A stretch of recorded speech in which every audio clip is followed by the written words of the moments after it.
Okay, good afternoon, everyone. Welcome to the first installment of the first ever live webinar series brought to you for free by Autism Recovery Network Jakarta. So we are coming to you live from Jakarta, Indonesia. And before we go any further, I would like to introduce myself. My name is Joanne Katbagan, and I am one of the program supervisors. And sitting right next to me is... I'm Uno Cayetano. I'm one of the program supervisors here in ARN Indonesia as well. That's right. So we came up with this webinar series because we all know with what's happening in the world right now with this COVID situation, where most of the kids have stopped going to their schools, and most of these special needs kids have stopped attending their therapy sessions. We believe that learning should not stop. Unfortunately, the teaching now has to be passed on with the parents or the guardians who are living with these kids, right? Because now most of our days are spent with these kids at home. And so we would like to reach out to you and to give you as much information as we can to be able to help you effectively teach your kids. Okay, and later on we will be having our question and answer portion. So please stick around. We accept questions in Facebook, and we have some pre-accepted questions as well. Yes. Okay.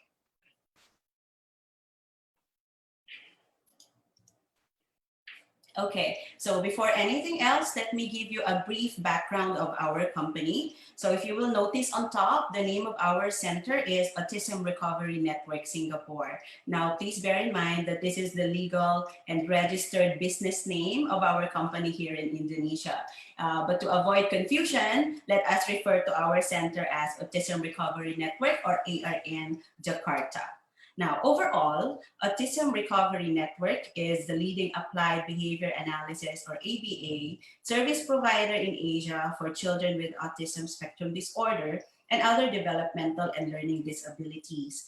Our centers include Hong Kong, which was the very first one to open in the year 2005, followed by Singapore that opened in 2009, and this ARN Jakarta opened in the year 2014, followed by ARN Surabaya, also here in Indonesia, in 2018.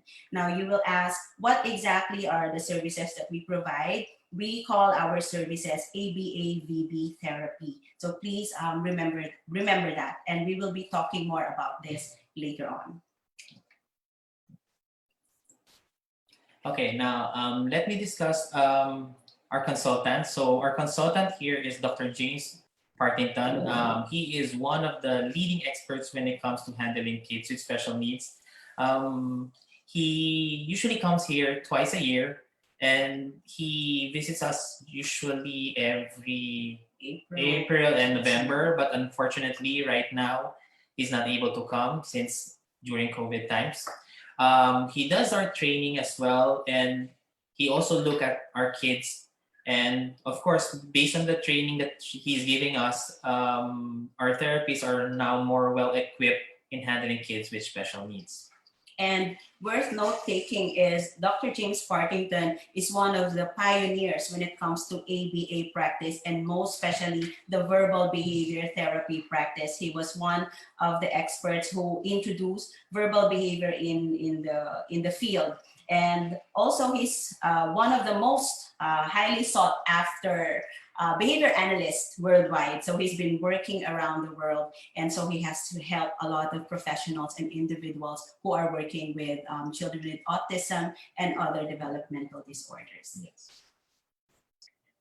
And also worth note-taking is Dr. James Partington is an author of several books that have already been published and have also helped millions of people, individuals around the world. So he aims to be able to teach them, practical things about ABA and most especially verbal behavior, because he is one of the first and a very big advocate of teaching functional language to these kids. Another one is he's the author of ABLES R, or the Assessment of Basic Language and Learning Skill. This is a curriculum guide and a skills tracking system that is also widely used around the world. So this is basically what we use here in ARN Jakarta and the other ARN centers, plus other therapy centers in different countries, even in schools, and parents who want to teach their child language and other critical learner skills. And another one that he authored is the AFOS, the Assessment of Functional Living Skills. Now this is this is designed for children who are older, who are bound to be, put out there in the community and be able to live as independently as possible. Okay, so let's go to the title of our webinar today. It's Introduction to ABA-VB, Understanding How and Why It Works in Teaching. Now, remember in the beginning, we said that we wanted to give you as much information as you need for you to be able to more effectively teach your kids. And so we want to start with this one because this is the basic one. Some terms can be very technical, but our aim is for you to really understand it. We will try our best to explain it. And so you will see how we do things in ARN, and hopefully by the end of this session, you will be able to retain some information for you to be able to work with your kids. Yes, we don't expect for everyone to grasp all of the things that we're going to be saying. At least you grasp some certain concepts that we're going to be discussing, and then you can consult us as well. We're here to help you when it comes to certain things, or when it comes to things with your kids that needs help on that one. That's right. So just please get in touch if you have some doubts. And again, we have Q&A later on, so you can throw in some questions if you have some things you wanted to clarify or to ask. Okay. So yeah, so the points for discussion today, we will be answering the following questions. First one is, what is ABA-VB? The second one is, what are the elements of ABA-VB? So we will be looking at what makes up ABA-VB and then what makes it an effective approach in teaching. So we want to really discuss this because we as ABA-VB providers, we have been working with kids for so many years, and we have really observed how it works with kids that we teach. And so we also want you to learn how is that. Okay, so let's break it down first. Let's talk about ABA. Now, what is ABA? ABA stands for Applied Behavior Analysis. It is the process of systematically applying interventions based upon the principles of learning from B.F. Skinner's book, The Behavior of Organisms. Now, this book was published in 1950s. Okay, so B.F. Skinner was a world-renowned psychologist, and he came up with this. So he kind of discovered these natural laws when it comes to behavior of organisms. Okay, so he says organisms because he used actually rats in his experiments, but in his study he advocated and he advised the other experts, the other scientists, to just go ahead and use what he learned in applying it to humans. All right, so that's what happened later on. For those psychologists who was very interested in his study, they did apply it in teaching people or kids. All right, so he was the proponent of these concepts. The very first one is reinforcement. This means that if a behavior is reinforced, or if something good happens at the end of a behavior, then that behavior will occur more in the future. The second one is extinction. So when a good thing is happening to a behavior and then it suddenly stops, then that behavior will also stop or decrease in the future. The other one is punishment. Now, when a bad thing happens after a behavior, then that behavior will definitely decrease and maybe eventually disappear in the future.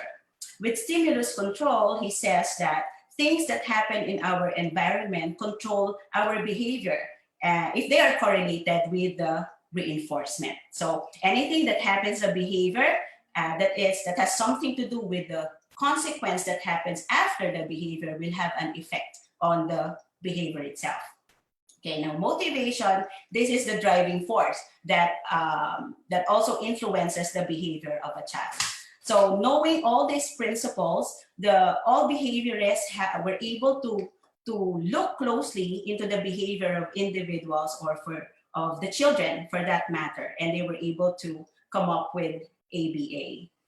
Simply put, ABA is intensive structured teaching program. Skills to be taught are broken down into their simplest form. That's why you will see a lot of repetitions, and we teach single units of behavior one at a time before we are able to put them together.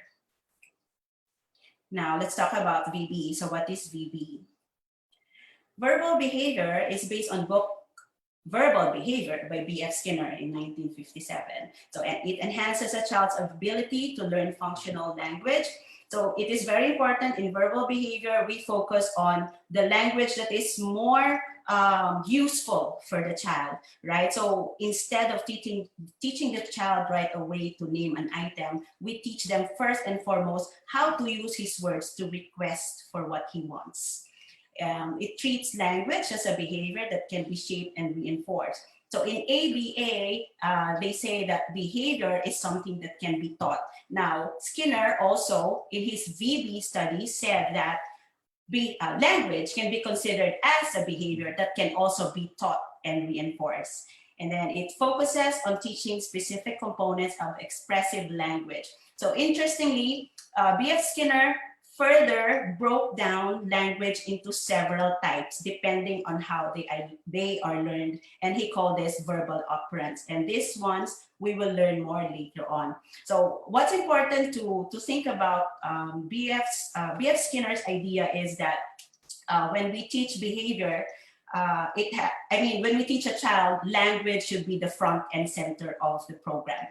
Okay, another one concept is the motivation that develops a connection between the value of the word and the word itself. This is a behavioristic concept by Jack Michael in 1982. So again, motivation will always have something to do with the child's learning a certain language, behavior, or a skill.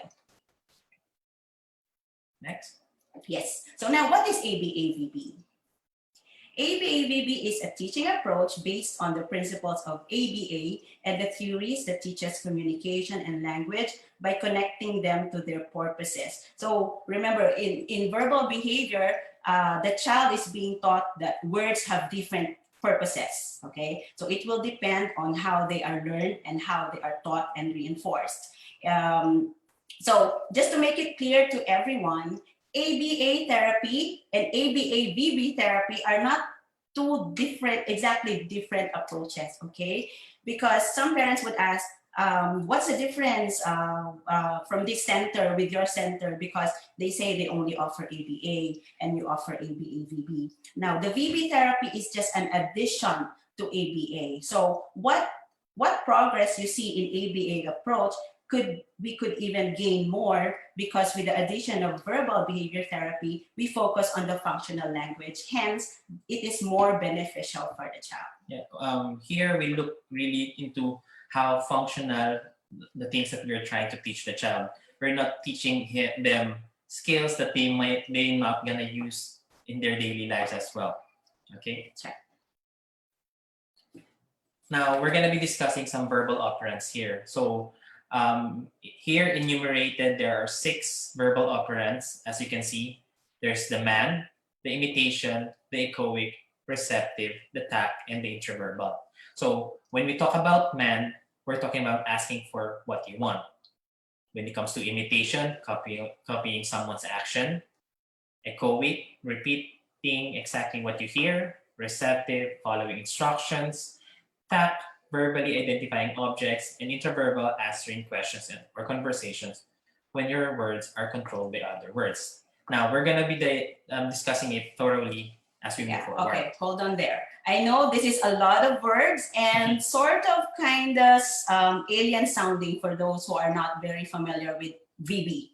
Okay, now this is exactly what I was talking about a while ago, how B.F. Skinner further broke down language into different types. So looking at this, I mean, we as behaviorists are able to teach language more effectively because we are able to break it down more, right? And we already know that manding or requesting is the very first thing that we teach because it is the most useful and powerful tool for the child to use in talking later on. Yeah, this is one tool that they use so that they can communicate for the things that they want.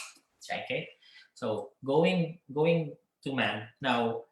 Man is a very technical term, so it is also known as a request, meaning asking for things that they want. So there's an example here, asking for a cookie when the child wants a cookie. As you can see here in the diagram or in the picture, there is a kid asking for a cookie when the mom asks, what do you want? So basically, this is a type of a man or a request. Yeah, okay. And again, this is the first thing that we teach a child, right? So in verbal behavior, when the child will learn that if he wants something and someone asks, what do you want? He can use that word to say what he actually wants. Okay. Right. Now, the next one would be imitation, or also known as copying actions.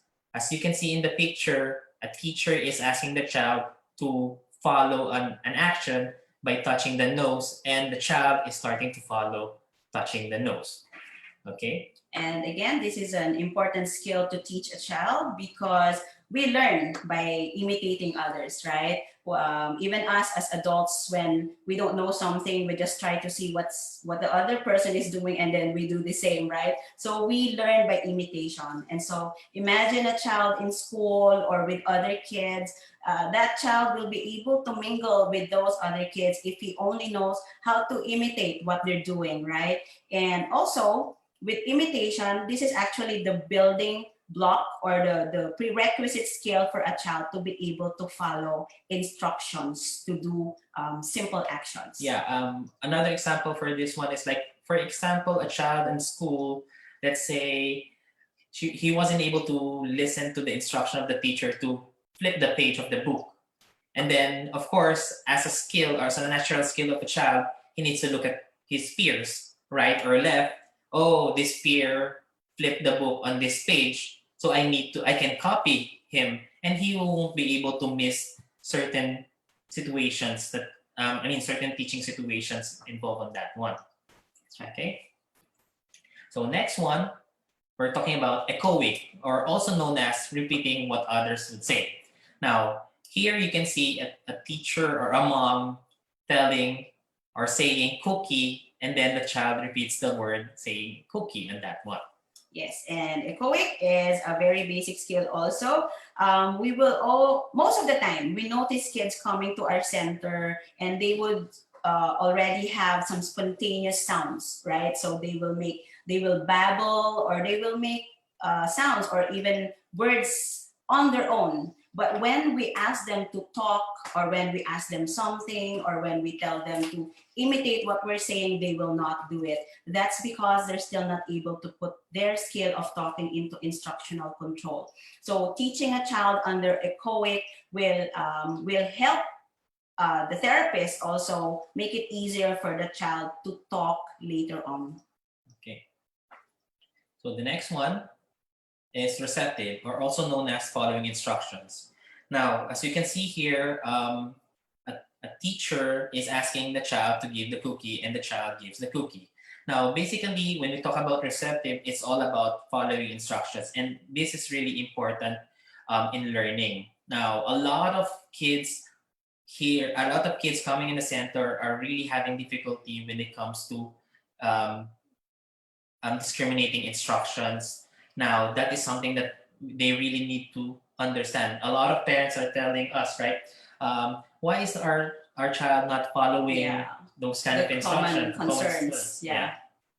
Yeah, so they would say, my child's not following my instructions. He's not listening to me. Then we look at it as a child having that lack of skill of following instructions. Then knowing this, again, we will know how to break it down and be able to teach the child following and discriminating instruction that's been given to them. Yes. Okay. Now, another one would be tagging or labeling or naming. tacting, also known as labeling or naming. Now, as you can see here, a parent would ask, what is this? Or holding an item, and then the child would be able to say cookie. Some of the kids who are having difficulty in putting names into items won't be able to identify or discriminate that this one, for example, is a pen versus this one as a hand sanitizer, for instance, on that one. So that is something that is really important because the child won't be able to give more information to you with the things that he sees as well. That's right. So this one builds up the skill of the child being able to share his experience, right? So most of our kids will be, at the age of 3, 4, or 5, they'll be very talkative already and, telling you everything that they see and wanting you to react to that. And having this tacting skill will enable our kids to be able to do the same. And then, last but not the least, intraverbal. So intraverbal is more or less conversation. So as you can see in the picture, the mom is asking, what did you have for snack? And the child responds, cookie. Now, it doesn't need to, in this scenario, there's no visual stimulus or there's nothing to show, but it's all experience-based. And he was able to answer that one.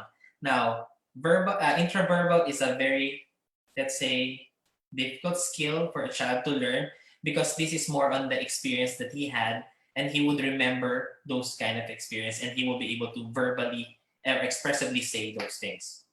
This is actually now, the basic conversation scenario between a child and a parent, let's say, right? And most of our parents will always wonder, why does my child not answer my questions when I ask him, like, what's your name or where did you go, right? Although he can name many things already, then that's because the child still lacks that introverbal skill, okay? So now if we look at all these verbal operands, being able to break it down or to classify them into these different skills, we will be able to teach the kids more easily, right? So let's say the child is lacking the introverbal skill, then maybe we look into the tacting skill. If tacting skill is missing, then we also look into receptive skills. And then if he has the receptive skills, then we slowly build it up until the child is able to achieve that introverbal or conversation skills. So we don't just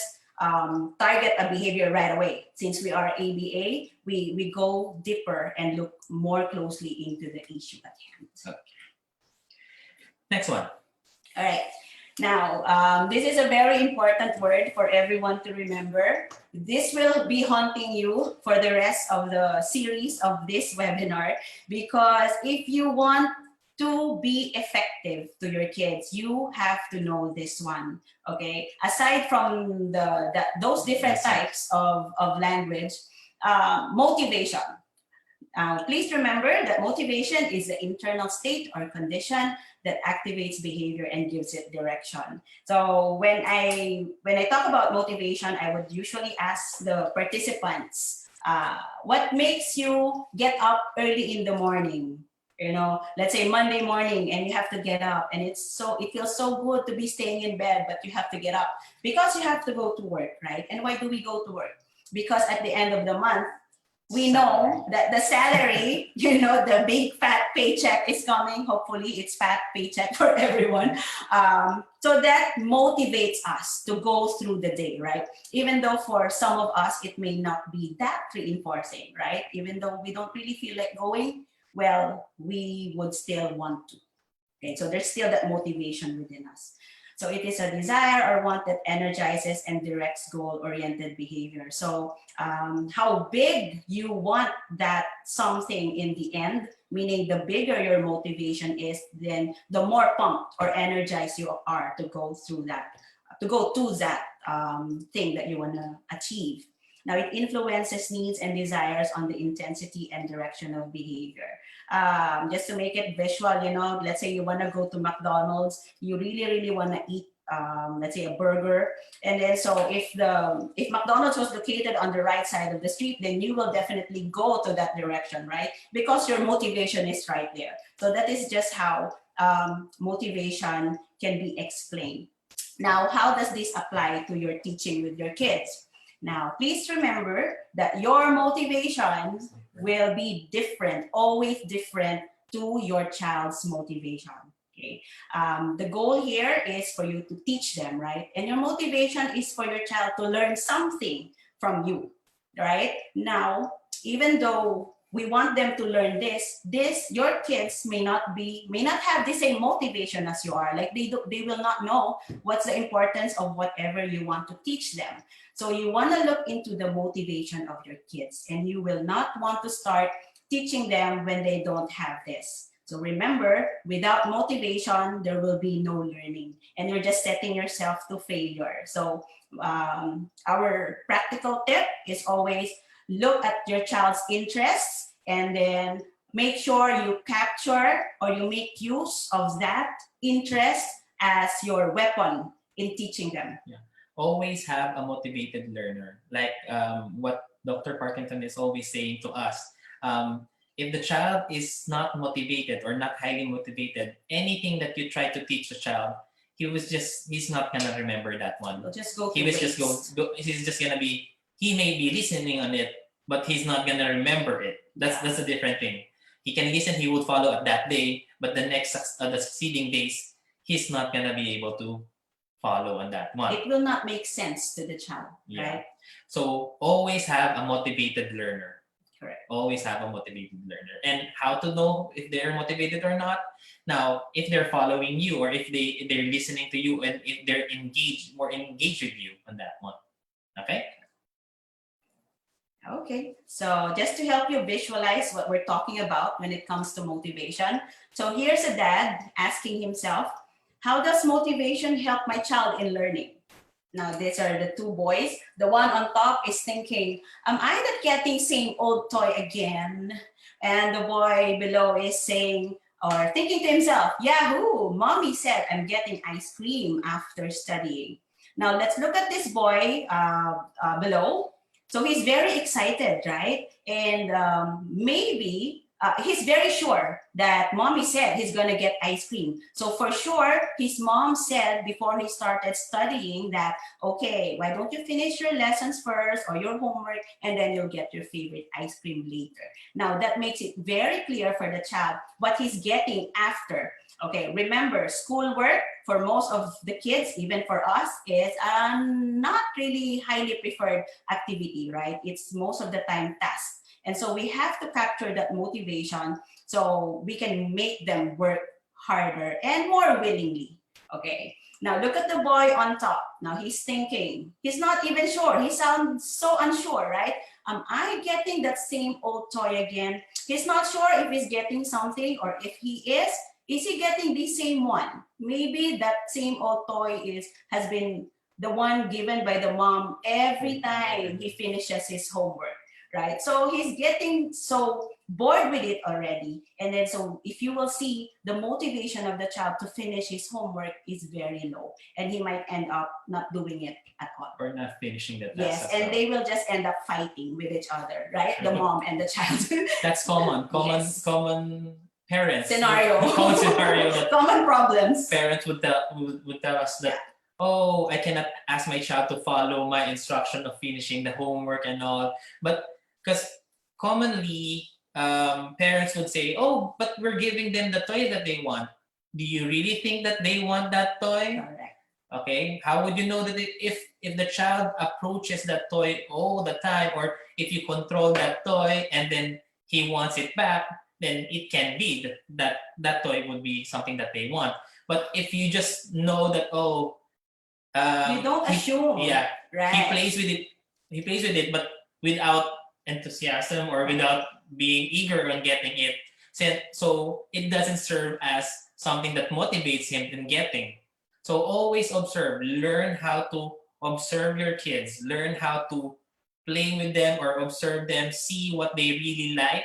See how they like things. And that there you would know what motivates them. Yeah. Practical tip, reminder for all of you, motivation will always change, especially with kids. True. Okay, so it will happen. So what they would want what they're motivated for now can change maybe in a split second. So be very careful. And also just be clear with him. Just always check on him before you give him a task, ask him what he wants so you will know. And then you can offer it as as a reward later on. And then that will build up his motivation. Yeah. And then like what Joanne said, it can be something that he likes today, or that you use for studying today, but the next day you cannot use it anymore because he doesn't like it anymore. So That's right. you always need to check. Okay? That's right. Yeah. And going further, it is because motivation can change due to these two conditions. Okay, we have to consider. First one is deprivation, and the other one is satiation. Now let's go to deprivation first. What does it mean? When you have not had the desired item for a while. Okay, you know, from the word deprive. Okay, let's say you haven't had your favorite drink for a while. So if that happens, then right at this moment, your motivation to have that drink will be very high, right? Now let's go to this picture where there's a girl in the classroom watching his friends playing together, and she's not in the group. Okay. So it seems that the child or the girl is being deprived of the ability to, or of the time to be able to play with her friends, right? So her motivation to join them during that time will be very high. Now, us as behaviorists, we would capture that motivation to teach that girl to go ahead and approach her friends and say, hey, can I play with you? Right? So that's a very functional language already for a child, and it will give her the power to be able to do what she wants, right? So again, if you know how to deprive your child of the things that they like, then you will be able to control it and be able to use it as a motivator later on. True. Right. Now, the second one is satiation. It's the opposite. When you have had a great deal of the desired item recently.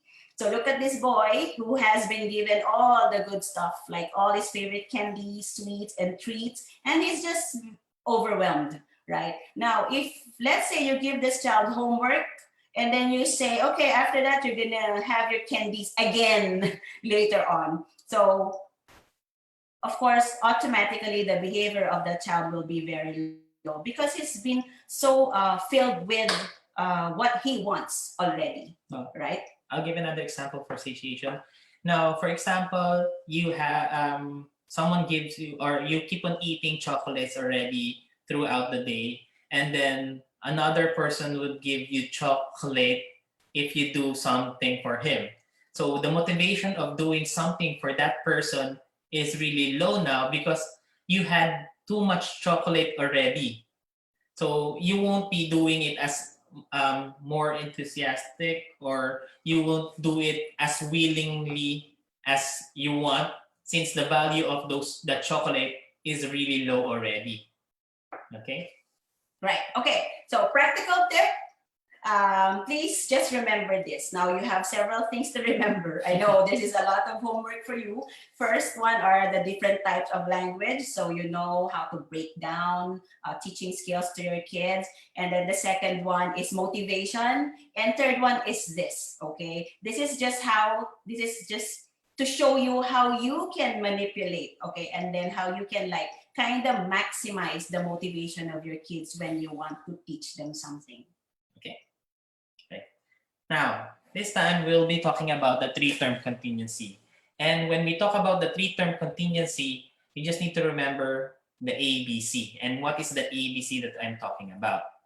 So I'm talking about the antecedent, the behavior, and the consequence. So when we talk about behavior, everybody knows what behavior is. Anything that the child does, whether it's a good behavior or a bad behavior, it is a behavior. Like say crying. Crying is a behavior. Whining is a behavior. Throwing things or laying flat on the floor and crying. Those are bad behaviors. How about the good behaviors? Giving things properly.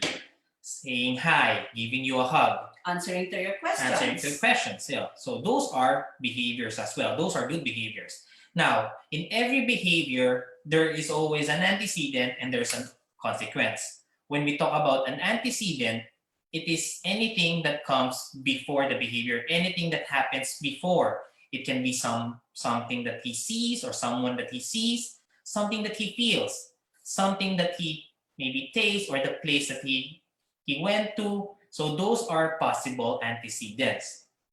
Okay? And then, of course, after the behavior, there is what you call the consequence. And the consequence is anything that follows the behavior that will either increase or decrease the likelihood that the behavior that is exhibiting would happen again in the future. So the consequence will decide whether that behavior is gonna be showing again or not showing again.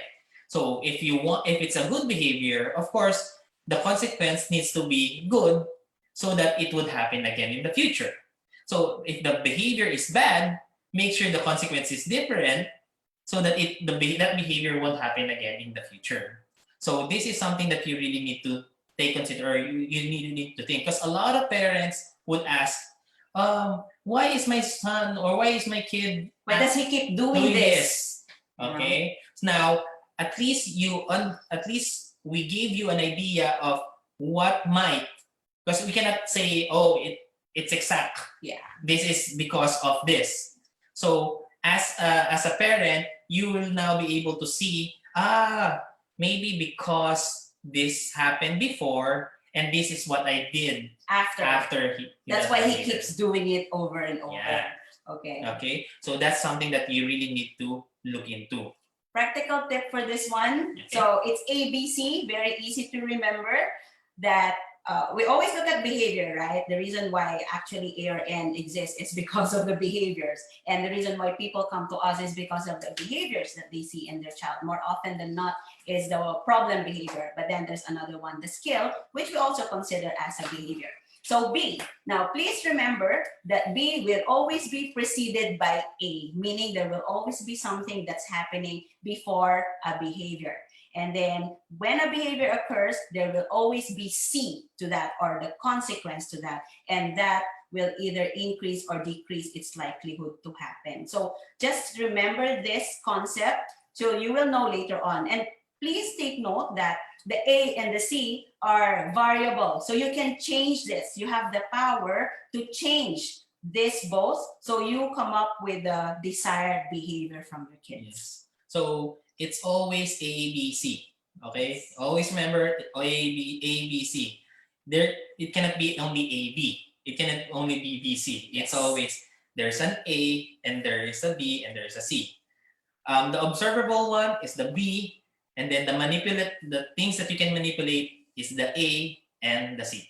Okay? Yeah, sorry. Again, I think one more thing is because of the A, you have to remember that behavior does not occur in vacuum. Like there must be always a reason for that. So when a child behaves in a way maybe very problematic, then you just rewind in your mind, what happened before he cried? What did he see? Did he hear something? So that is something worth note-taking. Okay, here are some examples. Okay, so antecedent is the mommy says, come here. Then the boy goes to mommy. That's the behavior. That's the observable one. The boy moving, going towards the mommy. And the consequence was the given is the mom gives the boy a hug. So if the hug is something that the child really likes, so the next time it happened again that the mom calls the boy, there's a big chance that the boy would approach the mommy because he knows that there is a good consequence involved on that one. Same thing with the other example a while ago. Example here, boy sees the candy and then he says candy, and then the dad gives the candy. So when he does the behavior of saying candy, he understood that, oh, another person or daddy would give me candy. So most likely, instead of doing other things, if he wants the candy, he would just say the word candy for it. Okay? Right. That's right. Okay. Next one. Again, just to keep in mind, there is always motivation involved on that one. We cannot remove that motivation involved when it comes to ABC. Okay, all the behavior that they're doing, there's always a drive for it. Correct. Okay. Now, looking at this sample, as you can see, the behavior here is all the same, meaning to say, all saying The apple. child saying apple. Okay, Yeah. but it has a different function for each. Now, if you're gonna look at it in the first one, the antecedent for it is him feeling, oh, I want an apple, and then the behavior of the child says apple, and then the consequence was different as well, and he says he received the apple. Now he started to learn, if I say apple, I can receive the apple. Then he's learning how to man. Okay. Now, in a different scenario, now he sees an apple and he just wants to talk about it and give information about it, and he says apple, and then the person acknowledges, yeah, that's right, it's an apple, and he gets an attention towards it. He gets the affirmation. He gets affirmation. That's right, an it's apple. Now he's learning that I can tap information, or I can tell information and identify it. Then people would recognize that I was correct for that one. Yeah. So he's learning now how to identify things, but the behavior is the same of saying apple on that one. That's right. And it's still very functional because he gets to initiate communication with the other person. Okay, and then of course he the other one will say he hears an apple, and then say apple, and then there's a praise. Yeah, that's right, it's an apple. Then same thing. Oh, if I echo, then good things happen as well. And then the other one would be interverbal, when someone asks the person, say, what can you eat? And then he says apple, and then he got a praise as well. Oh, I can give information as well for the things that I know that I can eat. But still, the behavior are all the same. So it just goes to show us that even if the behavior has the same responses, it can have different meanings for it. Yes. So going back to verbal behavior, right? It depends on how these words are learned, and it serves the child different functions. So remember, the man is for requesting, right? The tact, echoic, and interverbal, and so on. So it's very specific in verbal behavior that when you want to teach something to the child, the stimulus control to that will also be very specific. Right, so the child learns to say apple and learns the value of it in many different ways and be able to use it in his communication. Okay. Now this time we're going to be talking about discrete trial teaching, or most commonly known as DTT. Okay. Now when it comes to DTT, it's very similar to ABC, but this is more on a structured teaching approach. Okay, this is what we use when we're doing our therapy sessions with our kids. Okay. Now, as you can see, it's very similar with ABC. We have the SD, the R, and the SR. When we talk about SD, discriminative stimulus, it's just basically instruction given to a child. So for example, clap your hands, that's an instruction, or do this, or what's this, that's an instruction. Okay. Now, R is a response. So it is anything that the child does after the instruction is given. So it's always that after an instruction that is given, the other person or the child needs to respond to that one. If the child is quiet, it's still the response. If the child is not paying attention or looking outside, it's still a response that is given by the child. But if the child answers back, so it's still a response on that one. And then, of course, the SR is the reinforcement. Now, this is the consequence that will result in the likelihood that the response would occur again under similar circumstances. It's the same thing as the consequence that we're talking about in ABC. So if you're going to look at it when we're teaching a child, for example, SD would be the instruction, what's this? The response of the child, let's say he says pen, and then the reinforcement that we're going to give is either a praise or something that they like. Would say, very good job, that's right, this is a pen, or here you can have a toy because he responded correctly. So it's basically the same thing with ABC, but more on a structured way of teaching kids on that one. Yes, and this is what we use when we want to teach single units of behavior. Now, it makes it very clear to the child, right? We will be very specific on the instruction, and we will be very clear on what response we want from him. And of course, there will always be a reinforcer that will follow that.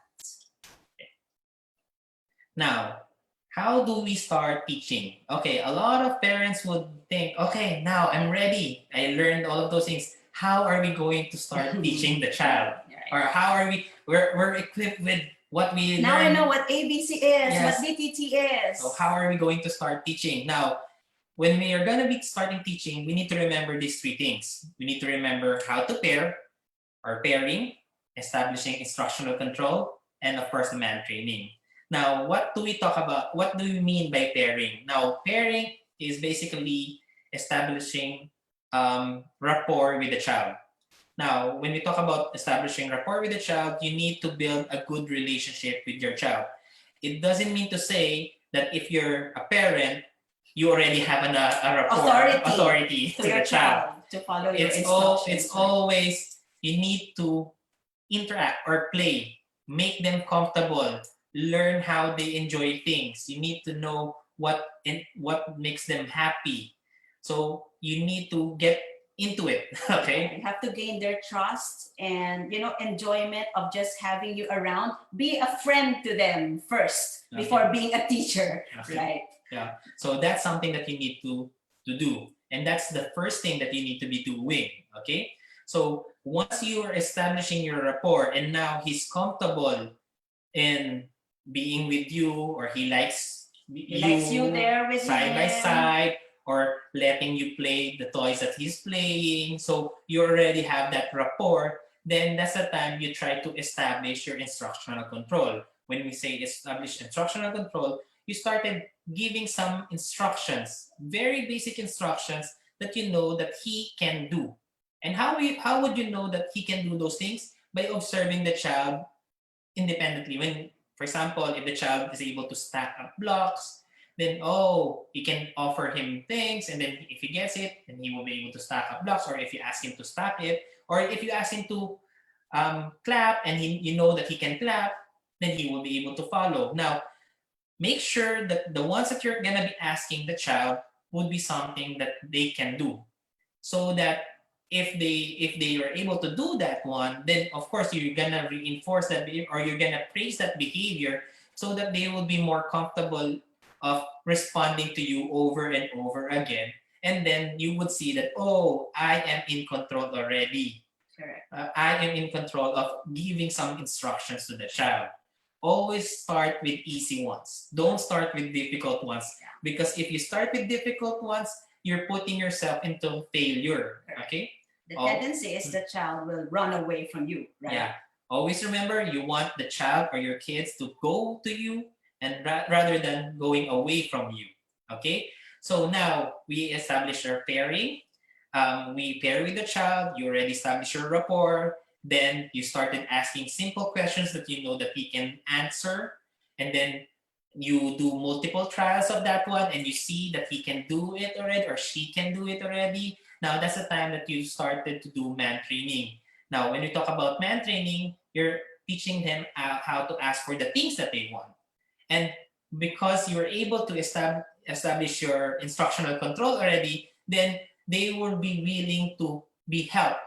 For example, if they don't know how to say it, or if they don't know how to ask, they don't know how to ask, then when you teach it, they will follow. They were willingly to follow on it. And then because of that man training, and that's the motivation of learning new things, meaning to say, because if you man, it's something that they want. They always ask for the things that they want, right? Okay, when they man, and then they get the thing that they want, they would keep on repeating it over and over again, because they know that when they ask, good things happen on that one. So this is how we start our teaching. Then once you learn these three concepts, or these three things, then you will be able to teach other things, like more complex things. Okay. Now you can start targeting more difficult instructions maybe for the child. Yes. Okay. Now we will be showing you a video of a therapist who's doing these things. Okay. Mau buat yang warna kuning lagi?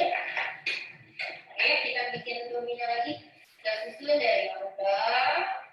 Oh, itu ada merah, biru, satu, biru, merah, itu merah dan iya kuning. Okay. Sorry. Mau buat Okay. iya kuning. Now, as you can see here, the therapist is trying to narrate and describe and pair with the child. She's even offering. Yeah, she's even offering the toy. As you can see, she is not giving that much instructions, and she's just playing with the kid as of the moment.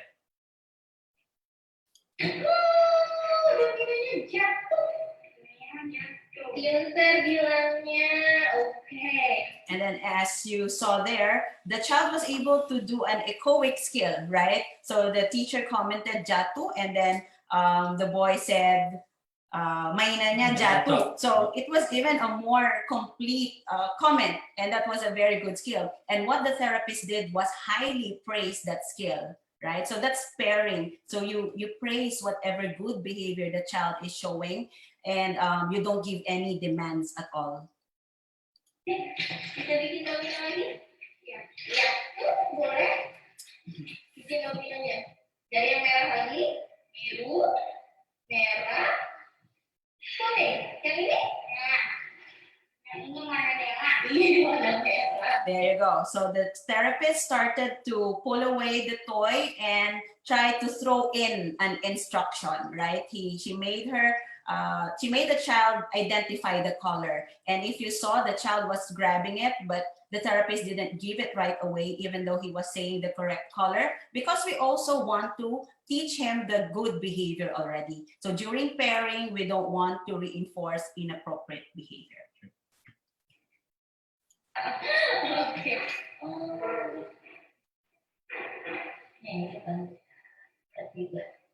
Okay, ready, set, go! Yes. Oh, jatuh.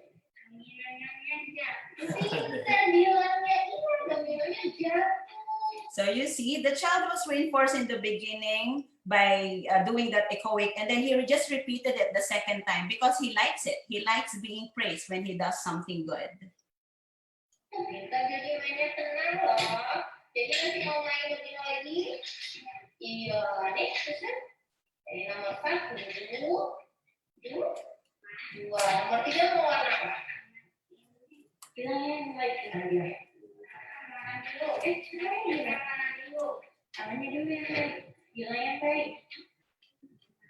Pintar mintanya. Oke. Warna?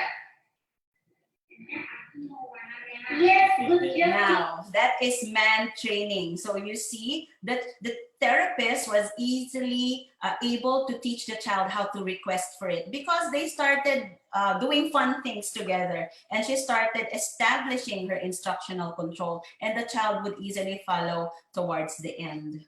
Pintar mintanya, pintar ngomongnya. Okay, go do it. Good job. See, now he's able to ask the child to do other instructions like receptive instructions like clap hands, since he was able to build that instructional control very well. Good job, Jordi. Aku mau warna kuning. Okay. Ini warna kuning. Iya. Ini warna hitam? Tidak. Jadi ini warna kuning? Ya. Pintar bilang warnanya aja. Benar itu kuning. Alright. Okay. Yeah, there you go. So that's basically how we start teaching. So we hope you remember that and be able to do the same when you're doing some activities with your kids. Okay. Now, what makes ABA-BB effective? Okay, there are two things that makes ABA-BB effective. One is consistency, and the other one is generalization. Okay, when we talk about consistency, we need to be consistent with what we're doing. For example, if we're doing this approach, it needs to be done by everyone, so that the child, or so that the approach would be working well with the child, or the progress of the child would be much better.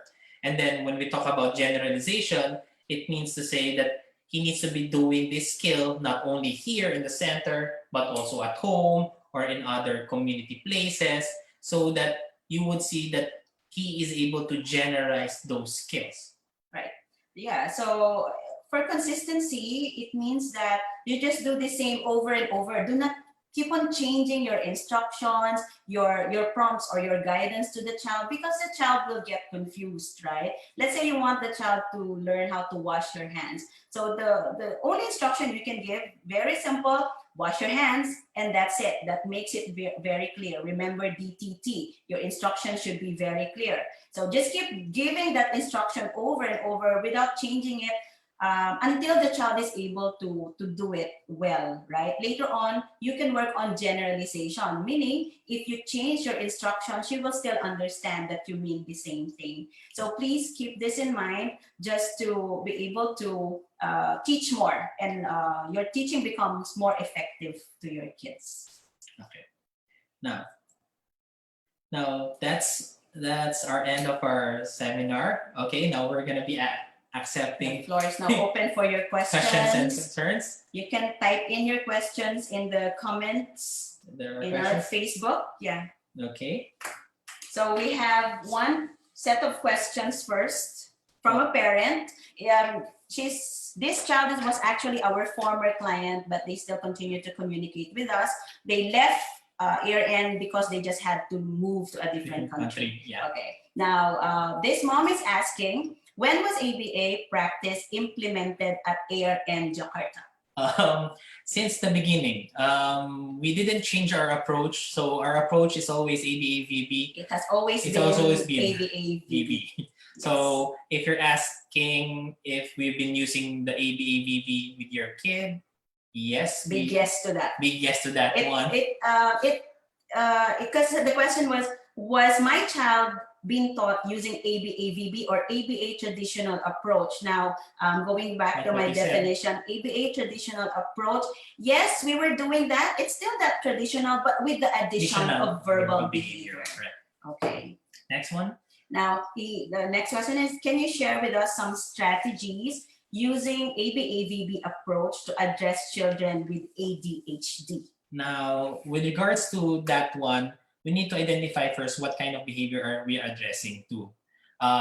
If we're addressing the sustained attention or lack of attention to the child and lack of focus, things that we would look into would be, how are we going to lengthen that attention?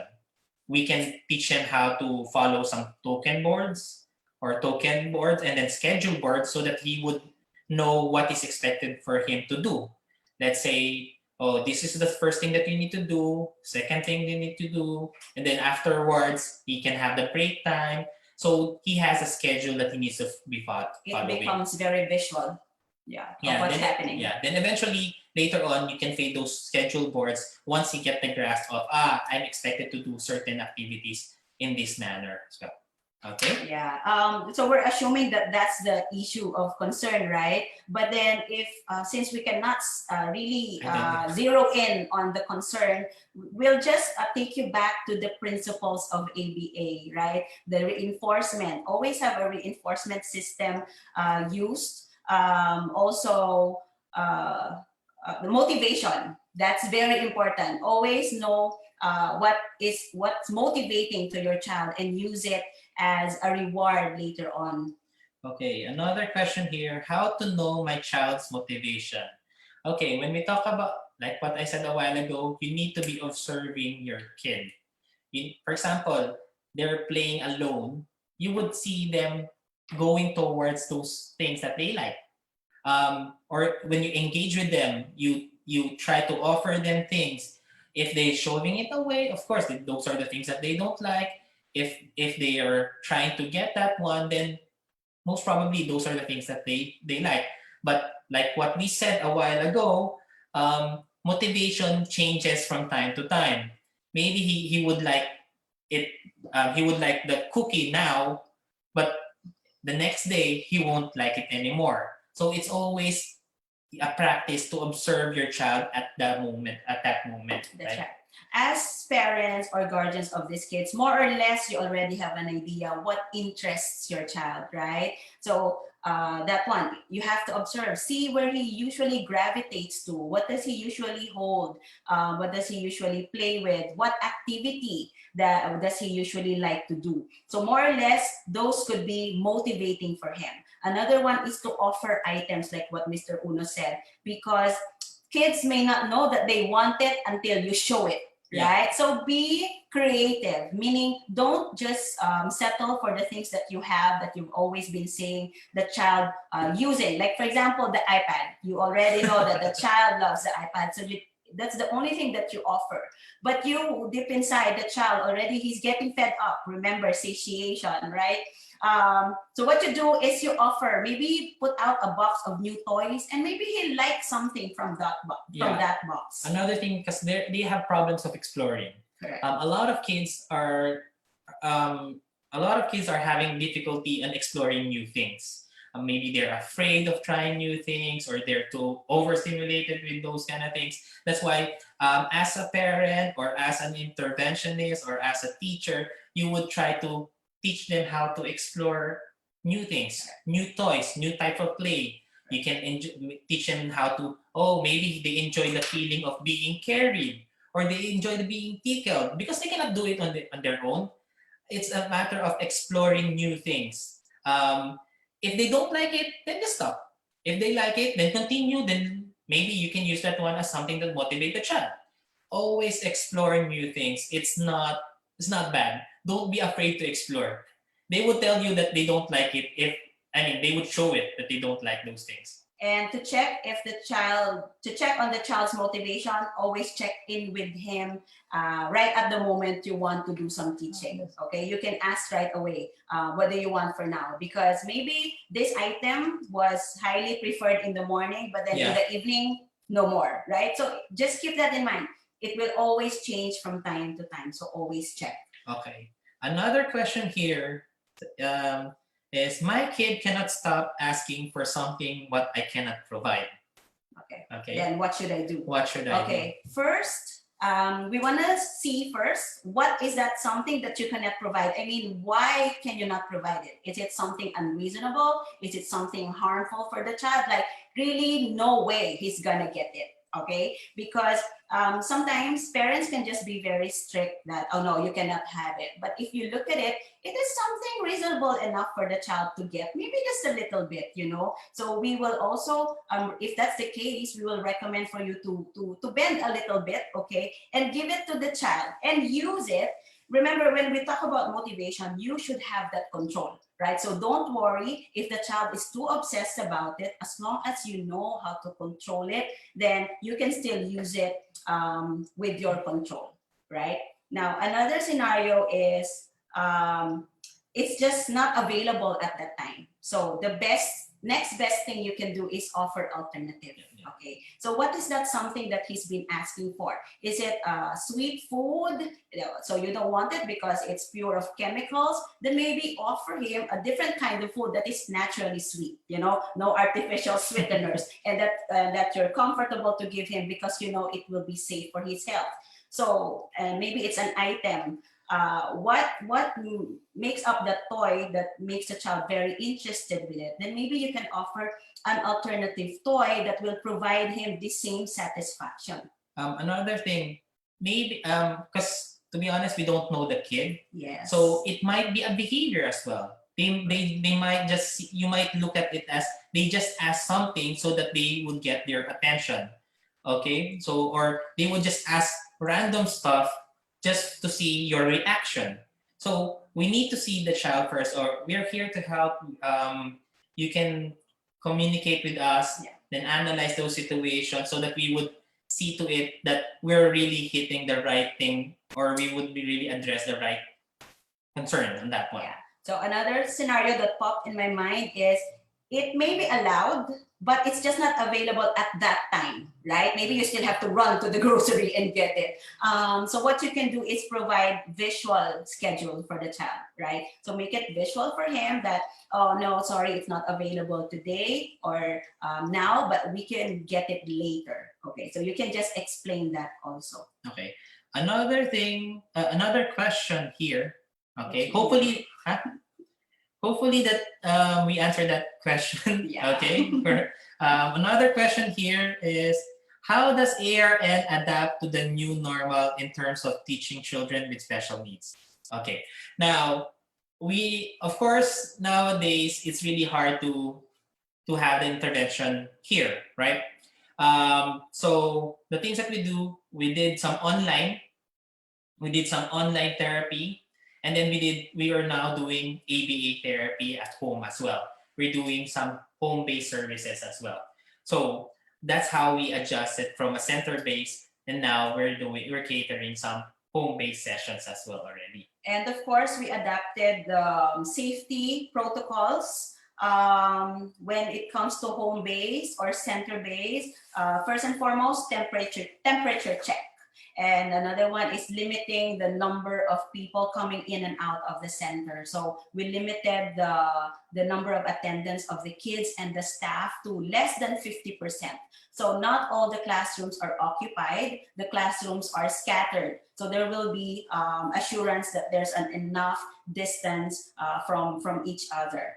Plus, very importantly, wearing of PPEs. Now, therapists, home-based or center-based are required to wear masks, face shield, and gloves, okay? Then all the classrooms and everywhere in the center, we're all provided with tissue, hand sanitizers, and hand soaps everywhere. So it's always a protocol for the therapist and the kids to wash hands when they come in, even within the session. If they touch something, they played with something, right? Plus, social distancing also with the kids. They're not allowed to play with each other for now, so we're putting some hold on social goals right now. So the social goals is just between the therapist and the child. And then another one is wearing of masks. We did very step by step. We also teach the kids to wear masks and or face shield, right? And some of them are already wearing that, which is really nice to know. One more thing is the therapist would change clothes when they come in the center to make sure that no other untoward things sticking in their clothes, just to make sure everyone is clean when they get to work with these kids. Yes. Okay. Any more questions? Okay. So. Yeah. So. Anyway, if you have if you have further questions and concerns, you can email us, or you can message the admin for that one. I think it's in our page, right? Yeah. Yes. Okay. Okay. So let's just wait a few minutes for more Q&A. Yes.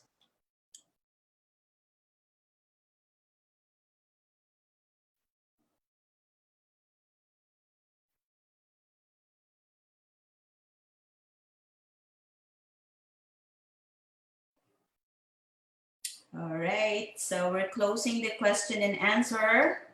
Going once, going twice. So don't forget, if you still have questions, like you just remembered to ask, just feel free to get in touch with us via email.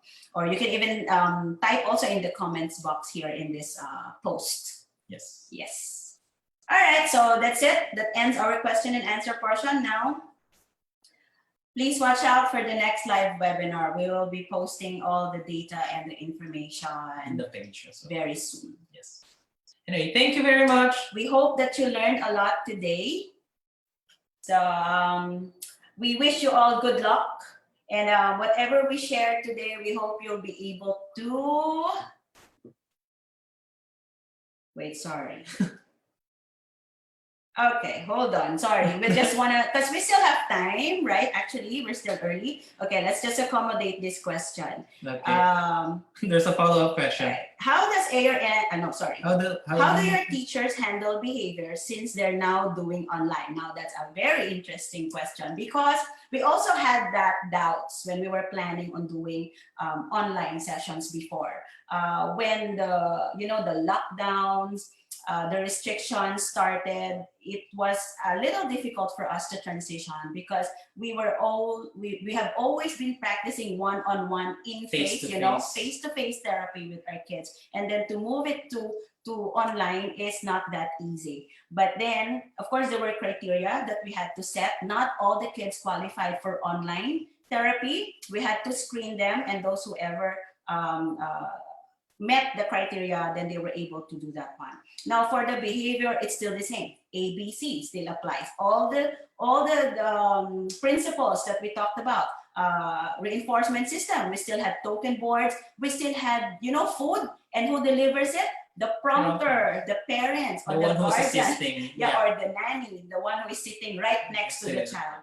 Now, one thing that we also do is equipping the ones who's prompting with the skills that they need to be learning. Okay, for example, addressing certain behaviors. Of course, we inform them beforehand, before the session starts, of what are the protocols or what are the things that we need to do so that if certain behavior arises, then this is what we're going to be doing and this is how you're going to help us in addressing those things. Yeah, online therapy seemed very tricky in the beginning, but we ended up gaining a lot of advantages, okay? Because we were able to work directly with the parents or the nannies or the guardians. So they were actually trained how to prompt or how to guide the child, how to keep the child glued to the computer, and how or when do they give those reinforcers. So it was actually still very helpful times for the child, even though they were only doing online therapy. Okay, we hope we answered that question. And before we go to the other question, how can telehealth work within an ABA model? Telehealth is, I'm sorry, we're not, telehealth, does this mean the online therapy? Mr. Chris CG, could you please elaborate? This one is different. Oh, sorry. Okay, so he changed the question. So how effective is online ABA-VB therapy? Okay, like what I said, we thought in the beginning it will be very difficult, but of course, there were criteria that had to be followed, and those who stayed on and are still doing it now, we are very proud to say that it works. It still works. You can see certain progress with their lessons as well. Yes, there's still progress and they're still learning. That's why they still keep doing it. And I will say personally, on my cases, one of my kids actually benefited more with online therapy because the visual cues that we need to prepare, it was easily shown on the computer, so it really worked for her. And until now, she just continues to gain more and more skills. Even in one of my clients as well, since it's their house and it's their home, so it's where they keep on moving at. I mean, it's their room, so we can work on a lot of things inside their room that needs to be discussed or needs to be talking about. Generalization skills is being taught on that one, which is really, really nice to see that they're really adapting, even though we're not really face to face. That's the one of the advantages that we found out when we do online therapy. So I think what's important to note here is that online ABA-VB therapy will not apply to all the kids. It will always be a case-to-case basis. Yes. Anyway, we are offering as well. Yes, and speaking of which, home-based. yes, we still continue to offer online ABA-VB. So if you're interested, please get in touch with our admin. Yes. So do we have other questions?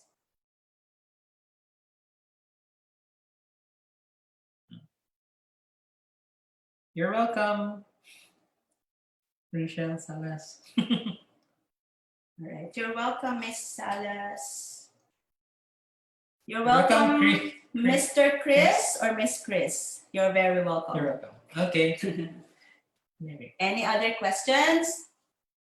Yeah, we're actually still early. Maybe just some 10 more minutes and then we're good.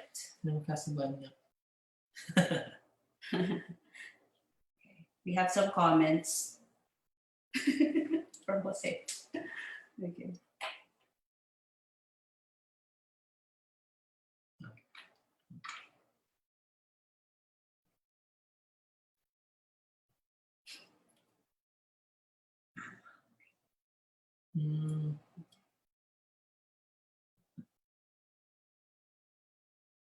Okay.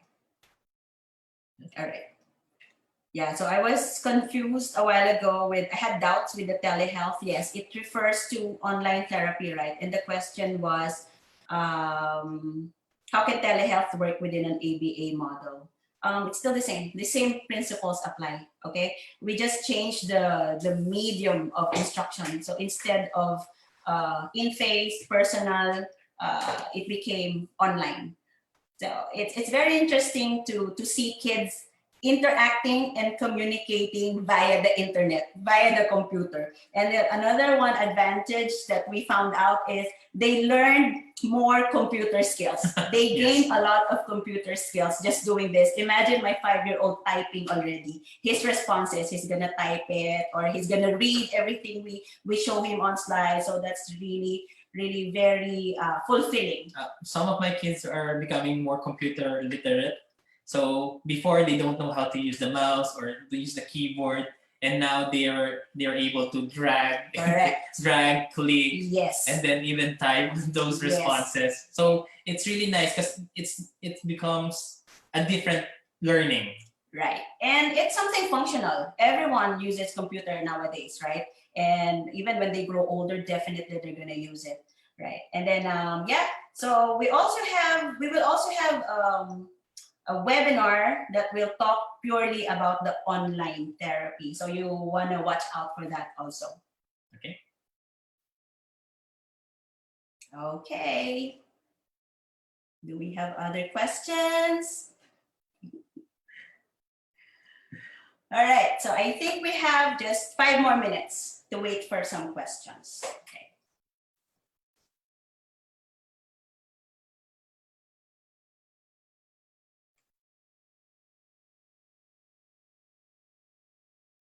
By the way, if some of you would want to request the webinar to be in Bahasa or would need some translators, you can also send your questions in Bahasa because we have also our co-supervisors and our senior therapists to help us with the translation. So just feel free to send in your questions even though they're in Bahasa. Yes. Silakan Tanya. Silakan Tanya. Okay.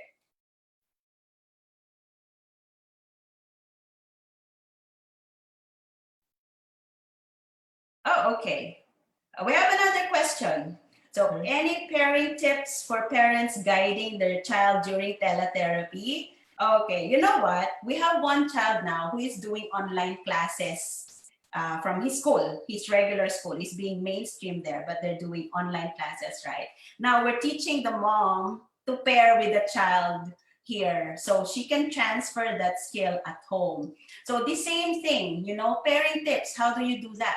Before you do the teletherapy or the online session, you play with your kid, you play with your child using the item that she likes, okay? You don't impose on the toy, you don't choose the toy for him. Let your child really choose and use that in your pairing activity. Or make them, again, exploration. Exploration is one thing that you need to practice. How do you explore? Okay, let's say you're going to use the computer as something that you want to explore. I mean, the child wants to explore. You can show him videos that he might like. You can games that he might like on that one. Educational games that he might like on that one. Or maybe what you can do, make those, there's application wherein you put some faces. Correct. Wacky faces when they see their faces on that one. That can be something that Talking Tom? Yeah. talking tom that will stimulate them to talk, because that video will So imitate it differs from kid one to child kid. to another. Yeah, it differs from kid to kid. It would base on if they like it or not. If they don't like it, you would see in their reaction, then change and explore again. Like what Dr. Partington said, it's like fishing. Okay, when we talk about fishing, when you cast your fishing rod and then you don't immediately have a bite on it, right? You keep on casting the fishing rod so that you would check whether someone would bite or not, or something would bite, or some fish would bite on it. Then of course, if the fish bites it, then it means, oh, it's something It works. that's It's working. working. Okay, Yes. so it's basically that same principle of it. Okay. So yeah, so when you do your pairing before the online therapy, then you will be able to more easily transition your child to teletherapy, because you will already gain your instructional control during that pairing.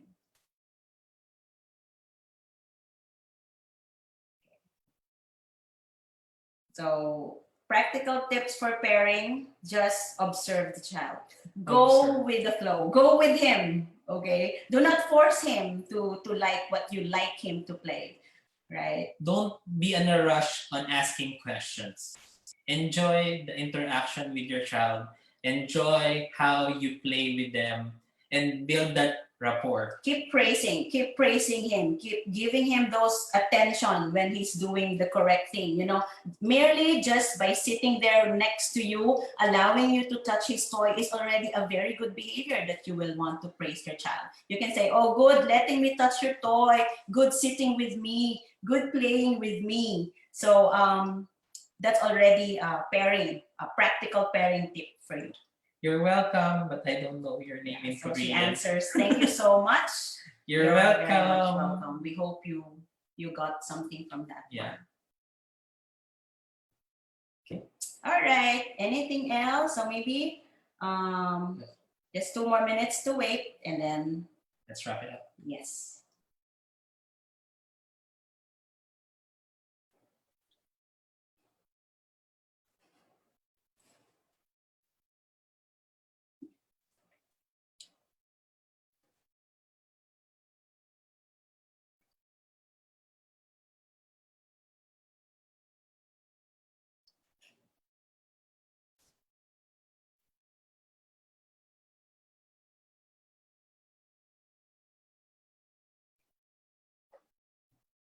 Any parenting? Okay. All right. Okay. I think that ends our talk right now. Thank you very much, everyone, for joining us this afternoon. For those who were not able to join, I hope you play back this video in our Facebook page. And if you have questions, just please feel free to type them in the comment box below, or email us or call our administrative manager for any concerns. Yeah, either English, Bahasa, or whatever language, we're going to do our best to translate and answer you in the best way we could. Again, thank you very much. Thank you. From Mayor and Jakarta, goodbye and stay safe, everyone. Stay safe. Thank you.